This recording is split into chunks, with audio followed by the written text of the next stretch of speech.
नमस्कार, मैं हूं नरेंद्र और स्वागत है आपका स्वदेश न्यूज में। आज हम बात कर रहे हैं ज्ञानवापी की।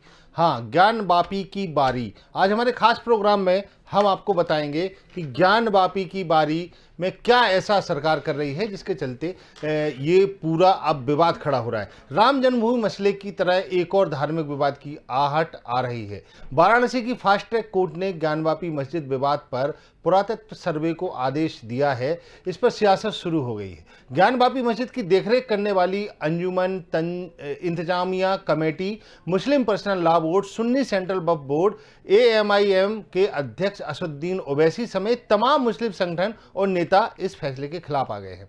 सुन्नी सेंट्रल वक्फ बोर्ड ने कहा कि वह फैसले से संतुष्ट नहीं है, इसे हाईकोर्ट में चुनौती देगा क्योंकि अदालत ने अधिकार क्षेत्र से बाहर जाकर आदेश दिया है। वहीं मुस्लिम पर्सनल लॉ बोर्ड के सदस्य और वरिष्ठ वकील जफर याब जिलानी ने इसे साल 1991 के प्लेस ऑफ वर्शिप एक्ट के खिलाफ बताया है और कहा है कि हम वो फैसलों को चुनौती देंगे। जिलानी ने कहा कि इस एक्ट में यह बात साफ लिखी है कि बाबरी मस्जिद और दूसरे इबादत गाह पर 15 अगस्त 1947 की स्थिति में बदलाव नहीं किया जा सकेगा। जिलानी ने कहा कि वह 15 अगस्त 1947 को मस्जिद थी, यह अदालत मान चुकी है। असदुद्दीन ओवैसी ने ट्वीट करके कहा, all India Muslim personal law board और मस्जिद कमेटी की इस आदेश पर तुरंत अपील करके इस पर सुधार करवाना चाहिए। एसआई से केवल धोखाधड़ी की संभावना है और इतिहास दोहराया जाएगा, जैसा कि बाबरी के मामले में किया गया था। किसी भी व्यक्ति को मस्जिद की प्रकृति बदलने का कोई अधिकार नहीं है। हालांकि बाबरी मस्जिद मामले के पक्षकार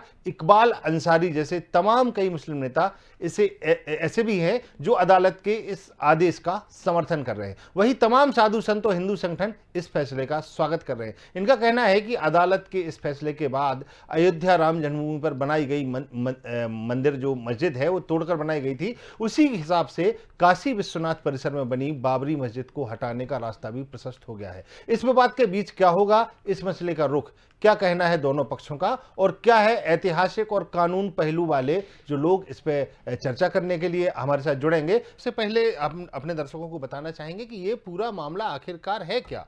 स्वतंत्रता से पहले भी 1936 में ये मामला कोर्ट में गया था। मुस्लिम पक्ष वाराणसी जिला अदालत में दायर की गई थी एक याचिका मुस्लिम पक्ष द्वारा। ये याचिका दीन मोहम्मद नाम के एक व्यक्ति ने याचिका दायर की थी। दीन मोहम्मद ने हाईकोर्ट से मांग की थी कि ज्ञानवापी परिसर मस्जिद की जमीन घोषित कर दी जाए।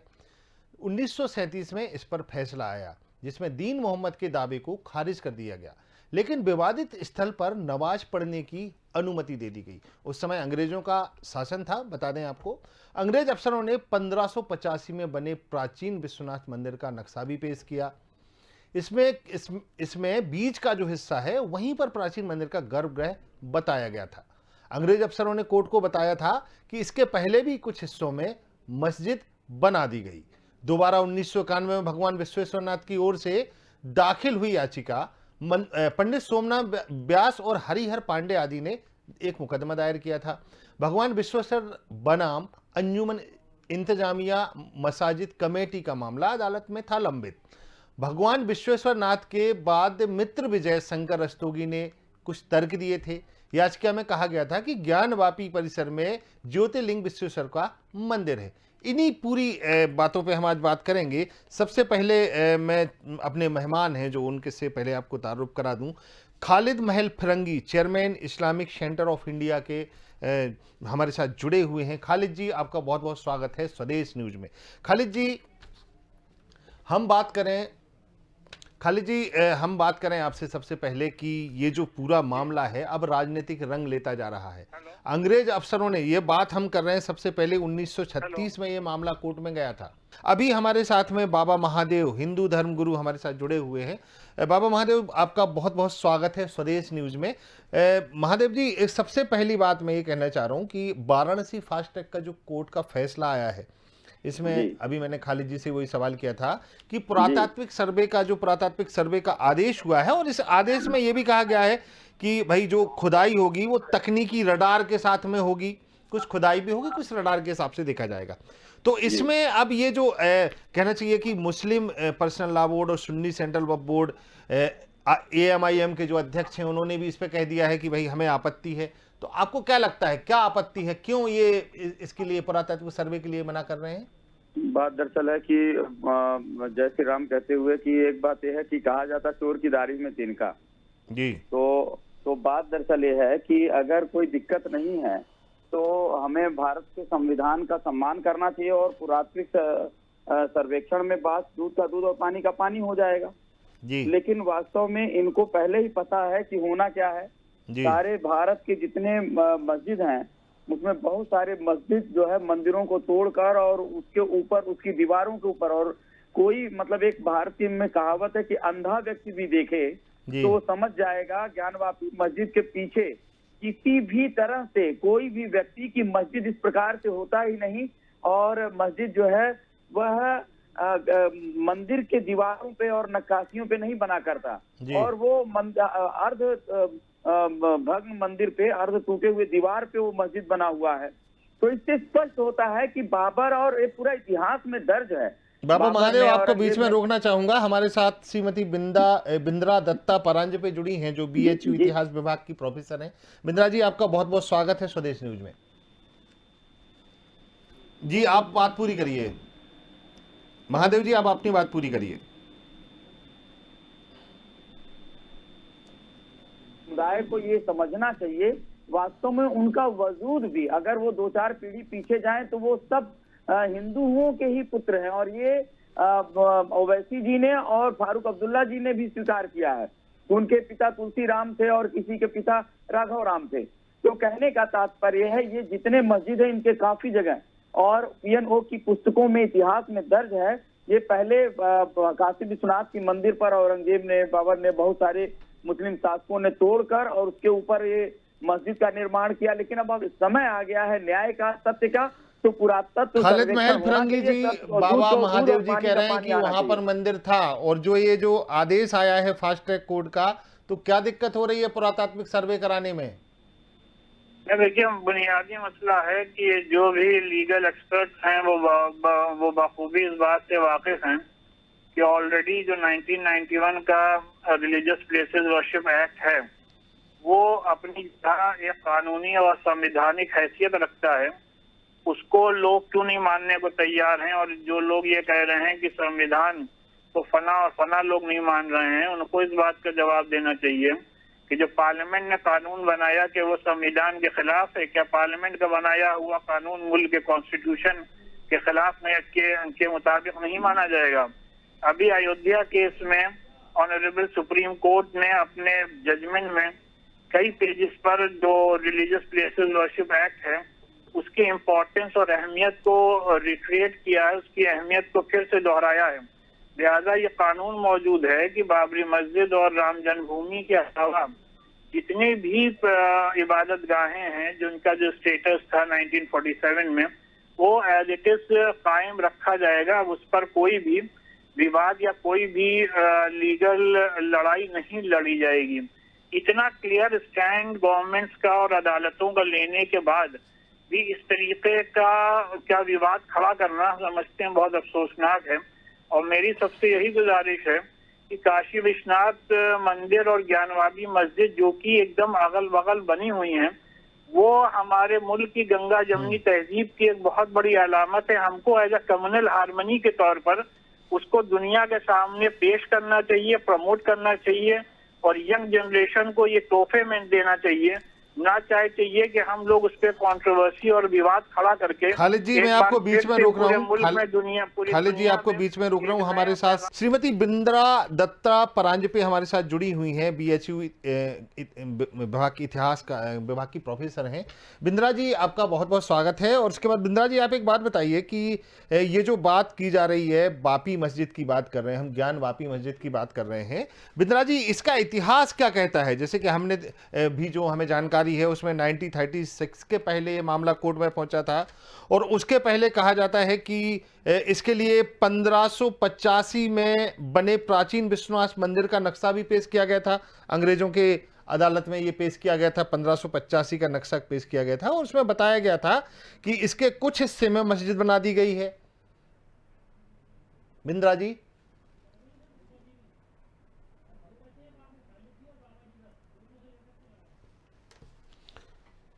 पूरे मामले पे फिर से खालिद जी के पास आऊंगा मैं, और लगातार बाबा महादेव भी हमारे साथ जुड़े हैं। खालिद जी, आपने कहा है कि जो एक एक्ट पारित हुआ है उसका क्यों पालन नहीं करते हैं, लेकिन खालिद जी एक और मैं आपसे बात पूछना चाहूँगा कि 1936 में ये जब मामला कोर्ट में गया था, जिसमें दीन मोहम्मद ने कहा था कि ये जो ज़मीन है, ये जो मस्जिद है, ये जो ज़मीन है ज्ञानवापी परिसर, इसकी ज़मीन को मस्जिद की ज़मीन घोषित की जाए, तब भी ये दावा उनका खारिज कर दिया गया था।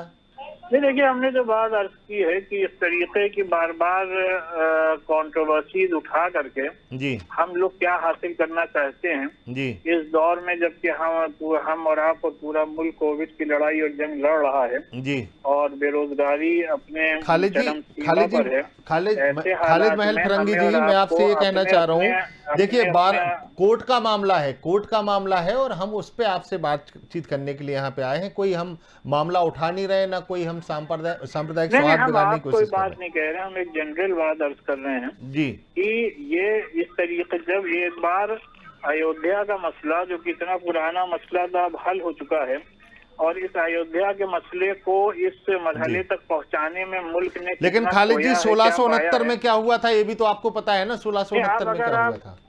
अगर आप तारीख के और आप पलटते रहेंगे तो मुल्क आगे जाएगा या तारीख में और पीछे चलता चला जाएगा। ये तो सबको बैठ के तय करना है। मेरी सबसे यही गुजारिश है जी कि जो भी मंदिर हो या मस्जिद हैं जो बाकी हैं, उनमें सही तौर पर हम और आप अपने अपने मजहबी अकीदे के एतबार से इबादत करें। अगर इस तरीके की नई नई कंट्रोवर्सीज खड़ी करते रहेंगे तो इससे सिर्फ और सिर्फ मुल्क की बदनामी और मुल्क के नुकसान के सिवा और कुछ हासिल नहीं होना। लेकिन ये बयान आना, आप बात समझिए, सॉरी, ये पूरा मामला, जैसे कि खालिद महल फरंगी जी बोल रहे थे कि इस मामले को अभी उठाने की ज़रूरत क्या है, इस मामले को उठाने की मुझे लगता है इसलिए ज़रूरत है कि अंजुमन इंतजामिया कमेटी जो कि वहाँ पे देखरेख करती है, उसने साफ कह दिया कि हम अपने परिसर में किसी को घुसने नहीं देंगे। तो ये नहीं लगता कि ये कानून का उल्लंघन है, या जो अदालत ने जो आदेश दिया है उसके लिए और कोर्ट बनी है, आप हाई कोर्ट जाइए, सुप्रीम कोर्ट जाइए, लेकिन इस तरीके की बातें करने का क्या फायदा है, फिर विवाद तो होना ही है। बिल्कुल ठीक कहा आपने। देश में न्यायालय बने हुए हैं, इसीलिए न्यायालय बने हुए हैं, डेमोक्रेसी है हमारे यहाँ, कोई तानाशाही नहीं है।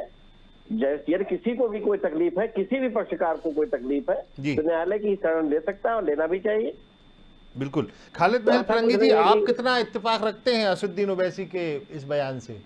भाई देखिए, वो पॉलिटिकल लीडर है जी, और उनसे तो आप किसी भी पॉलिटिकल लीडर से आप यही इसी तरीके की अपेक्षा करेंगे, तो उनको तो अपना राजनीतिक दृष्टिकोण से वो लोग देखते हैं, और हम लोग जो है राजनीतिक दृष्टिकोण नहीं, कानूनी दृष्टिकोण से बात कर रहे हैं।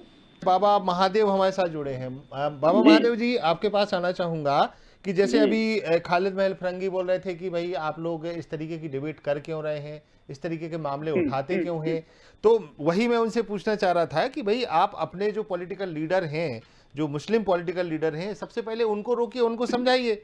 आप क्या कहेंगे बाबा महादेव कि हिंदू संगठन किस तरीके से देखते हैं इस पूरे फैसले को? सबसे बड़ी बात यह है कि कोर्ट, अगर इन्होंने अभी समझाया है कि कोर्ट जो है फला समय एक्ट बना है, फला जो कार्य हो रहा है वो कोर्ट के द्वारा हो रहा है, और कोर्ट को ये ज्ञान नहीं समझाना चाहिए। कोर्ट को पता है अपने हक उसको कैसे कार्य करना है। तो कोर्ट के द्वारा जो आदेश आया है और उसमें ये अवमानना कि हम घुसने नहीं देंगे, छूने नहीं देंगे, वास्तव में ये भारत के संविधान के प्रति अपनी मतलब नकारात्मक आस्था को रखना है, मतलब, और उसके प्रति बहुत विरोधाभास रखना, और ये उचित नहीं, ये देशद्रोह कहलाता है। और दूसरी बात यह है कि जो चीज जिसकी होनी चाहिए, जब आपने औरंगजेब ने या बाबर ने जो भी कब्जा किया और उसके वहां पे इस प्रकार से अत्याचार किए, अब वो समय आया है उसका दूध का दूध, पानी का पानी होने दो। आज विश्व हिंदू परिषद की एक बैठक भी हुई है हरिद्वार में। ये कुरान के अनुसार किसी भी विवादित जमीन पे ये नहीं होना चाहिए मस्जिद, और वो साफ साफ विवादित दिख रहा है कि मंदिर की दीवार पे आपने मस्जिद बनाया हुआ है। तो अगर आपको ये भी नहीं समझ में आ रहा है तो जो सर्वे कर रही है सरकार उसको करने दो, वो अपने आप दूध का दूध पानी, और इसमें चुप मार कर बैठना चाहिए इनको, और इसमें शांति होकर जो फैसला आएगा उसे स्वीकार करना चाहिए। और इसमें ये कि हम करने नहीं देंगे तो ये तो विरोध है, ये तो दादागिरी, और ये तो मतलब संविधान के प्रति मतलब नकारात्मक भाव और उसके देशद्रोह का ये श्रेणी में आता है। इसलिए ऐसा ना करें, और ये बड़ी विचित्र बात है। अयोध्या में भी जब बात चल रहा था तब भी हम कई बार बैठे हुए थे, तो अक्सर ये लोग यही कहते थे कि हम जो फैसला आएगा मानेंगे, और जब फैसला आ गया तो विरोध पे उतर आए। तो ये कभी एक वचन पे रहते ही नहीं, और ये इनसे यहीं पे मेरी आपत्ति है कि आपके पास हो तो आप, और कहते हैं कि इसमें दायर करने की क्या जरूरत है। क्यों नहीं जरूरत है? आपका किसी ने जबरदस्ती कोई जमीन कब्जा कर लिया और आपको कुछ समय बाद ये बात समझ में आई और आप उस बात को कोर्ट में ले गए, तो क्या दिक्कत है? सीपी कोर्ट सिंह जी, बना हुआ आपसे है। एक अहम सवाल पूछना चाहेंगे और मुझे लगता है कि ये हिंदुस्तान का हर शख्स, हर व्यक्ति इस सवाल को जानना चाहेगा। आप मुस्लिम पर्सनल लॉ बोर्ड के सदस्य और जो वरिष्ठ वकील हैं जफर याब जिलानी, उन्होंने इसे 1991 के प्लेस ऑफ वर्शिप एक्ट के खिलाफ बताया है। क्या ये सही है कि ये प्लेस ऑफ वर्शिप एक्ट के खिलाफ है ये जो आदेश आया है?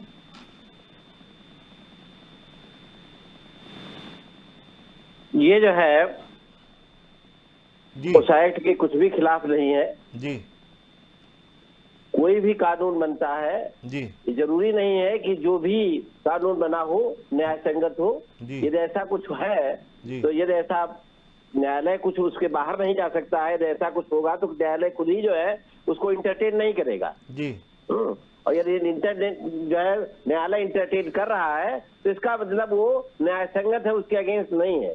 ऐसा नहीं, उनके वकील ने जो है इस पर आर्गूमेंट नहीं किया होगा कि इस एक्ट के अगेंस्ट आप नहीं सुन सकते हैं। बिल्कुल।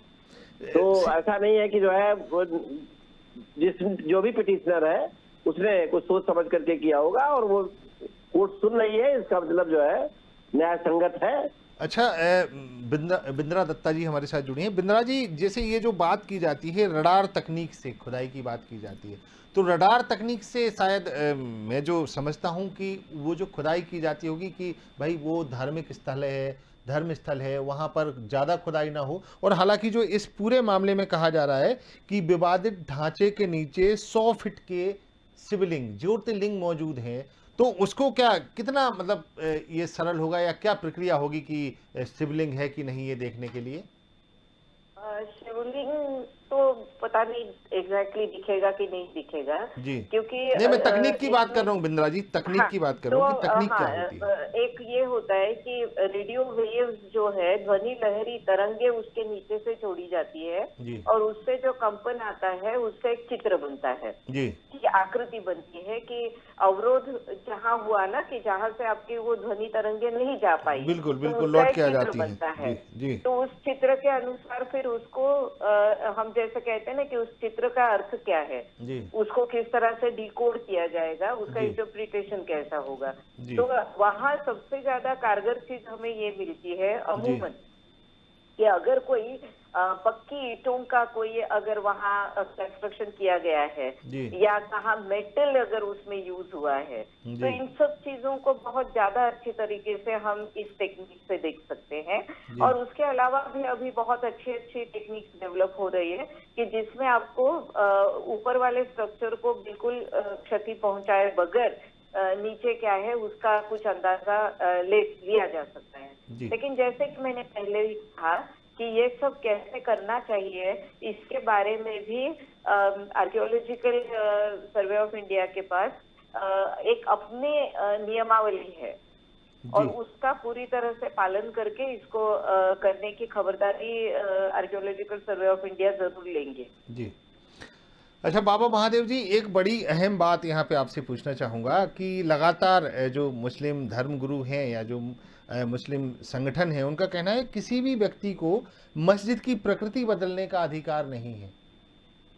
तो कैसे, मतलब कहना चाहूँगा कि तो क्या किसी व्यक्ति को मंदिर की प्रकृति बदलने का अधिकार है? बिल्कुल बिल्कुल। सबसे बड़ी बात यह है कि ये सब लोग स्वयं जितने मुस्लिम लोग हैं सब गलती कर रहे हैं। इसलिए गलती कर रहे हैं क्योंकि कुरान के अंदर लिखा हुआ स्पष्ट कि किसी भी विवादित जगह पर मस्जिद बनाना ही उचित नहीं है।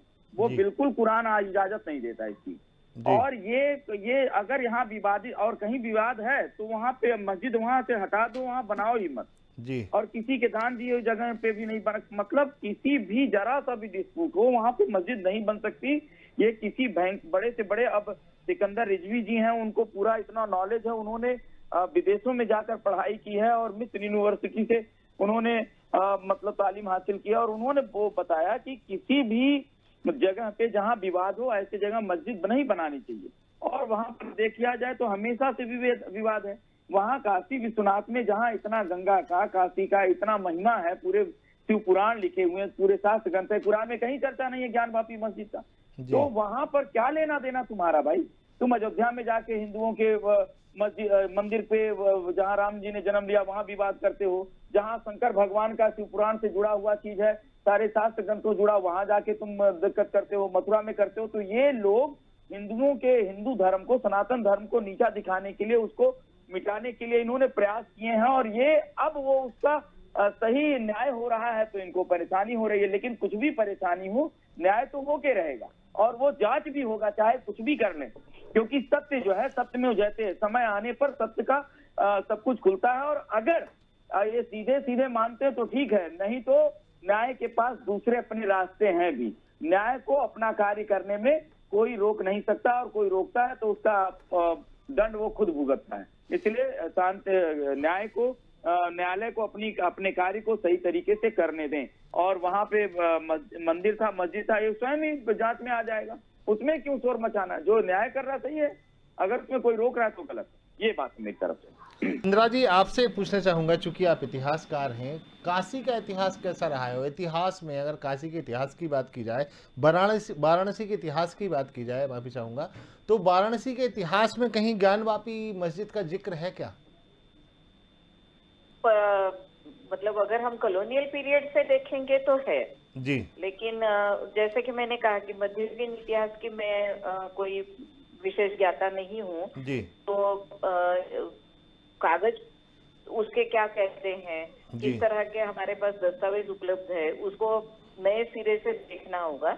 लेकिन यहाँ एक बात मैं विशेष रूप से कहना चाहूंगी कि इतिहासकार भी अपने पास जो तथ्य या साक्ष्य होते हैं, बिल्कुल, उनको अपनी उस समय की जो एक अंडरस्टैंडिंग होती है उसके हिसाब से सामने उसका अर्थ निकाल के बताते हैं जी। क्योंकि होता क्या है कि हम उसको बहुत लंबे अरसे के बाद हाथ में लेते हैं और उस समय के जो काल की परिस्थितियां हैं उनसे उसको डिस्प्लेस करके हम हाथ में ले रहे हैं जी। तो कई बार ये होता है कि इतिहासकार के समालोचन में भी कुछ त्रुटियां रह सकती है जी। और इसीलिए सबने अपना मन का संतुलन रखते हुए और अपने उद्देश्यों को बहुत अच्छी तरह से साफ रखते हुए, नियत को साफ रखते हुए ऐतिहासिक दस्तावेजों को और पुरातात्विक उत्खननों से या बाकी। बिंद्रा जी, अच्छा एक बात बताइए, आपकी प्राचीन विश्वनाथ मंदिर की हम बात करें, विश्वनाथ मंदिर का इतिहास क्या रहा है?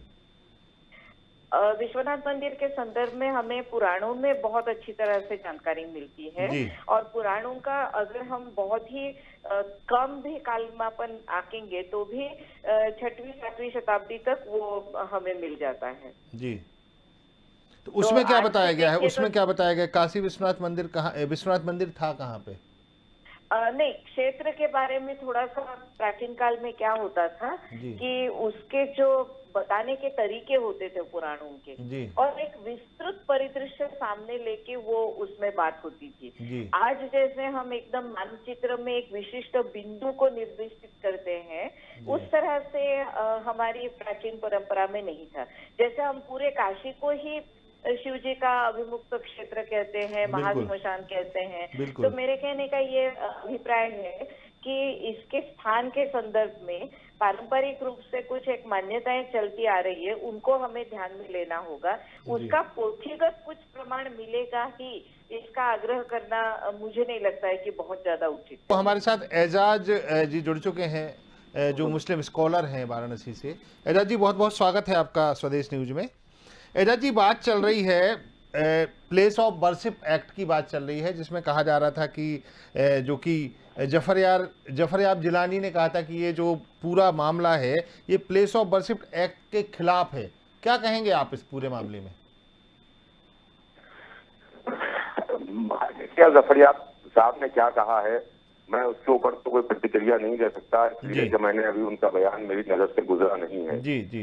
लेकिन मैंने उनका बयान मैंने देखा, जो सुन्नी वक्फ बोर्ड के चेयरमैन जफर फारूकी साहब हैं, जी उनका बयान मेरी नजर से गुजरा और उन्होंने कहा कि मैं इसको हाई कोर्ट में चैलेंज करूंगा, बिल्कुल। जो उन्होंने एसआई को डायरेक्ट किया है खुदाई करने के लिए। जी देखिए मामला क्या है भाई कि इसके अंदर हिंदुस्तान में आपसी भाईचारा और सद्भाव बना रहना चाहिए है, बिल्कुल। और इसके अंदर जो एक हिंदुस्तान की ब्यूटी है, खूबसूरती है, उसको नहीं मिटना चाहिए है। जी हिंदू, मुसलमान, सिख, ईसाई, हिंदुस्तान की यही खूबसूरती है जो पूरी दुनिया भर में मशहूर है। बिल्कुल है, बिल्कुल आप है। जानते हैं, और दुनिया भर में इसी चीज की देखा जाता है। जी इतनी बड़ी तादाद के अंदर मंदिर भी मौजूद हैं, इतनी बड़ी तादाद में मस्जिदें मौजूद हैं, जी सब कुछ है हिंदुस्तान जी के अंदर है। जी और मंदिर के बराबर में मस्जिद है, मस्जिद के बराबर में मंदिर है, जी। चर्च के बराबर में ज्ञानवापी गुरुद्वारा है। ज्ञानवापी यही मस्जिद की हिंदुस्तान बात चल रही है, और ज्ञानवापी की बात चल रही है। तो ज्ञानवापी में एक सवाल है आपसे कि वाराणसी की फास्ट ट्रैक जी। कोर्ट ने जो ज्ञानवापी मस्जिद में ईएसआई सर्वे की बात की है, उसमें अब क्या दिक्कत है? देखिए मामला यह है कि जहाँ तक एएसआई के सर्वे की बात है, एएसआई सर्वे के ऊपर कोई बहुत ज्यादा भरोसा लोगों को इसलिए नहीं है कि इसके पहले बाबरी मस्जिद वाले मामले में एएसआई का सर्वे हो चुका है जी। और उसकी क्या रिपोर्ट आई थी, ये सब बाद में आज सुप्रीम कोर्ट के जजमेंट के बाद में सारी तथ्य सामने आए हैं जी कि जजमेंट जो आया है उसके अलावा एएसआई की रिपोर्ट क्या आई है। जी। इसके ऊपर से कम्युनिटी को, मुस्लिम समुदाय को बहुत ज्यादा भरोसा अब नहीं रहा है एएसआई जी पर। जी। अब बाबा होना महादेव चाहिए जी, है। उनका कहना है कि हमें एएसआई पे विश्वास ही नहीं है। कि जहाँ पर इनको जहाँ जहाँ इनको लूप होल होता है इनके अंदर, वहाँ पर इनको विश्वास नहीं होता है। और जहाँ ये भारत की एक बड़ी विचित्र चीज है कि जहाँ पर व्यक्ति का अपना पोल खुलने लगता है वहाँ पे, और जब अमानतुल्लाह खां अभी सर काटने की बात किए तब ये इनको, और वहाँ हजारों लोग खड़े हो गए, तब इनको भाईचारा नजर नहीं आता, तब भारतीय संविधान संस्कृति नजर नहीं आती, तब कुछ नहीं नजर आता। लेकिन जब यहाँ पर उसकी हम लोग हमेशा मुखालफत करते हैं, उसकी मुखालफत करते हैं। और देखिए कल भी मैंने आपके चैनल के ऊपर ये बात कही थी कि हमारे मजहब में, इस्लाम धर्म के अंदर हर भी जगह पर किसी जगह को जबरदस्ती जो एक्वायर कर लिया जाए, वहाँ पर न नमाज हो सकती है, न वहाँ पर मस्जिद बनाई जा सकती है। अगर वहाँ पर कोई आदमी हर जगह पर नमाज पढ़ रहा है तो नमाज उसकी नमाज है ही नहीं ना। तो गजब की बात यह है, आपके ही मौलाना ये कहते हैं कि वो जो ज्ञानवापी मस्जिद है वह डिस्प्यूटेड है। वो सामने खुली आंखों में दिख रहा है कि मंदिर की दीवार है, उसमें मंदिर की नक्काशी, मंदिर के देवता बने हैं, ऊपर गुम्बद रखे और जबरदस्ती बनाया गया है। वो इबादत की जगह नहीं है और उस अच्छे तरीके से स्वीकार कर लेना चाहिए और वो हिंदुओं को दे देना चाहिए। ये आपके धर्म के सिकंदर रिजवी जी ने अभी कहा है इसके बारे में कि मस्जिद और नमाज की जगह जहाँ डिस्प्यूट हो ही नहीं सकती। और अगर आप भाईचारा देखिए, कोई एक आदमी की कोई बात कही भी आप पूरे देश के ऊपर तो थोप नहीं सकते हैं, लागू नहीं कर सकते हैं किसी एक आदमी की बात को। आपने अभी कहा कि हर आदमी का अपना व्यू है, हर आदमी का अपना विचार हो सकता है। दूसरी बात यह है, अगर आपसे यही तो हो रहा है देश के अंदर कि जब कोई व्यक्ति हारता है तो कहता है ईवीएम खराब है, जीत जाता है तो ईवीएम सही है। अब आपके अब वहाँ पे अयोध्या में सारी दुनिया जानती है राम मंदिर था, खुदाई में राम जी के मंदिर के अवशेष मिले तो अवशेष मिले तो सब गलत है, नहीं मिले तो सब सही है। ये अपने मन मुताबिक क्यों कर रहे हैं? और जो आपके मन मुताबिक की बात नहीं है। देखिए एएसआई की रिपोर्ट भी पब्लिश हुई है, एएसआई की रिपोर्ट भी सामने आई है, सारी रिपोर्टें बाबरी मस्जिद के केस में आ चुकी हैं, कोर्ट का फैसला आ चुका है, चैप्टर क्लोज हो चुका है। तो ये कैसी बात है? ये सारे मुसलमानों ने, सारे भारत के रहने वालों ने माना है कि जो सुप्रीम कोर्ट का फैसला होगा उसको हम मानेंगे और यही हुआ। लेकिन एजाज जी एएसआई पे जब भरोसा नहीं है तो कौन सी एजेंसी से जांच कराई जाए? हालांकि वो तो खुला है, सुप्रीम कोर्ट भी जा सकते हैं, हाई कोर्ट भी जा सकते हैं। एएसआई एक हिंदुस्तान की, हम ऐसे भरोसे की बात हम नहीं कर रहे हैं, मगर एएसआई को भी चाहिए है कि भाई आदमी जो है निष्पक्ष होकर के उसके ऊपर जांच करना चाहिए। लगता है कि निष्पक्ष नहीं है, आपको ऐसा क्यों लगता है? उसको निष्पक्ष होकर के जांच करना चाहिए। आप अपने चैनल के माध्यम से इस बात को पब्लिक कीजिए कि जो भी जांच एजेंसी है उसको निष्पक्ष होकर के ठीक है, जांच होनी चाहिए, लाना चाहिए। चलिए, समय का अभाव है, सभी मेहमानों का मैं बहुत बहुत शुक्रिया करूंगा क्योंकि अब समय का बहुत अभाव है। आपका सीपी सिंह से आपका बहुत बहुत शुक्रिया, बिंद्रा जी आपका भी बहुत बहुत शुक्रिया, बाबा महादेव हमसे जुड़े थे, आपका भी बाबा जी बहुत बहुत शुक्रिया, खालिद महल फरंगी भी हमसे जुड़े थे, एजाज जी भी हमसे जुड़े थे, सभी मेहमानों का बहुत बहुत शुक्रिया। लेकिन एक बात तो है कि अब ज्ञानवापी की बारी जरूर आई है और कहना चाहिए वाराणसी की फास्ट ट्रैक कोर्ट के फैसले के बाद अब कहीं ना कहीं ज्ञानवापी जो मस्जिद है वहां पर विवाद जरूर खड़ा हो गया है। हालांकि कई संगठन, मुस्लिम संगठनों का कहना है कि एएसआई से किसी भी तरीके की उन्हें उम्मीद नहीं है। हालांकि लेकिन अब देखना यह होगा कि सुप्रीम हाई कोर्ट की तरफ रुख होता है या फिर यह मामला एएसआई अपनी जांच कर पाएगी या नहीं, ये तो भविष्य की बात है। लेकिन फिलहाल अब ज्ञानवापी मस्जिद का नया बखेड़ा हिंदुस्तान में खड़ा होने वाला है। अभी तक खबरों में बस इतना ही। बने रहिए हमारे साथ, देखते रहिए स्वदेश न्यूज।